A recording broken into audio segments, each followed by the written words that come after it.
Hey there! Welcome back to the channel. My name is Matthew Boyle. I'm a language learning card game designer, and I help language learners from all over the world just like you to remember that they should never abandon their imagination and their creativity in the pursuit of their target language. Those things make the journey worth taking. Those things make the journey unforgettable. To that end, I've designed a stellar card game with printable, virtual, and real deck formats that you can use to enrich any target language that you want. I'm going to show you that game in today's video. I want you to pretend like you're sitting right here next to me at the table. You're going to be able to see what this card game can do for your language learning process. And if you want to learn more, you can drop me a comment or visit languagecardgames.com. Without further ado, let's jump into the game.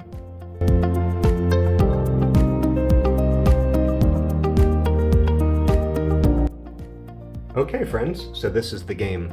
It's called Heading into Language Land. The very first thing that you're going to do is choose a character that you want to be. There's a lot of different characters in the deck. You can choose the one that you like. And then you shuffle some of the cards and build a grid of cards which we are going to explore, and we will encounter different topics. You set a points counter or like a life counter to 3.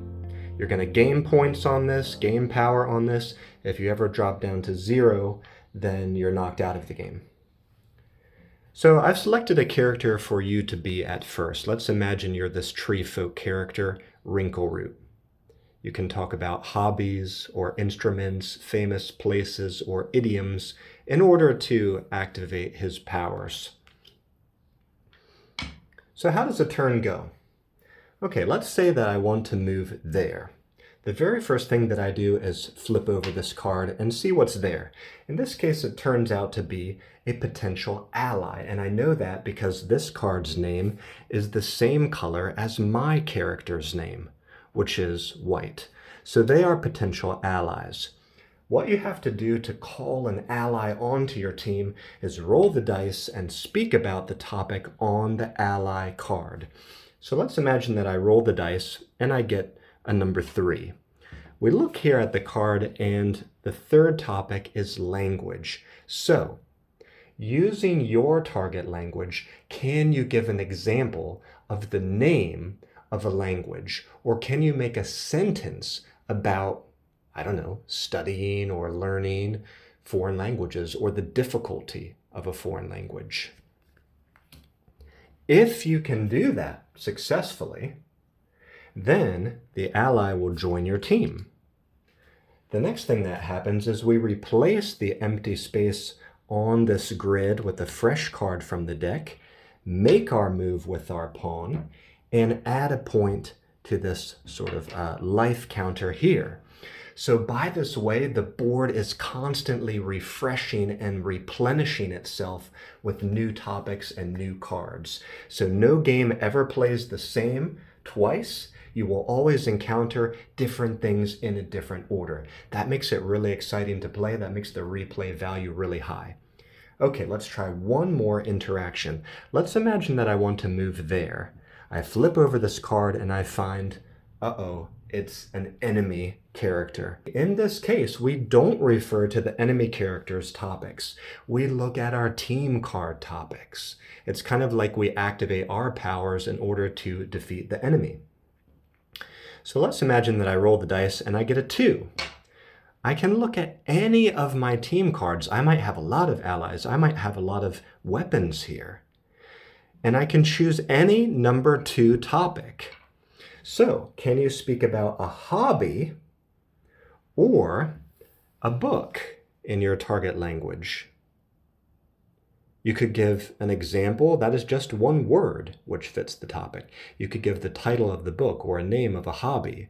Or if you want to go further, you could try to make a sentence about that. If you're able to do that, then this bad guy, this enemy card, is defeated and discarded. We replace the empty space on the grid with a fresh card from the deck. We make our move, and we add a point to our life counter, our power counter.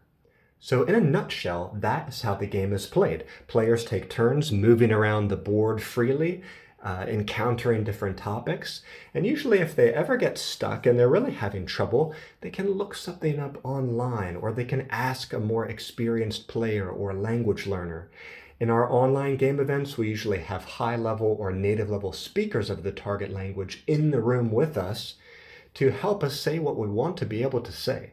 So you can play this game in a competitive way or a cooperative way, or something kind of in the middle. I'm someone who believes that your language learning abilities should reflect who you are, not who somebody else is. And I would never want your language abilities to become merely practical or pitifully generic.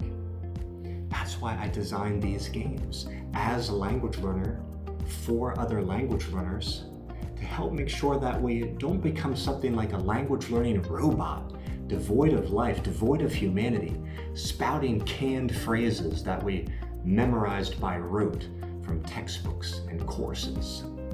So if my message and my game resonates with you and you want to go deeper, I welcome you to leave me a comment so that we can connect. You can also visit languagecardgames.com. Heck, you can even join an online game event. You know, we've been running those since 2023. We welcome players of all levels from all over the world, and we give away prizes to anyone who joins 5 or more online game events in the year. So that is a great way to get started and to really experience what this game heading into Language Land can do. That's it for today's video. Thank you for tuning in. I hope to see you back here in the next one. Bye-bye for now.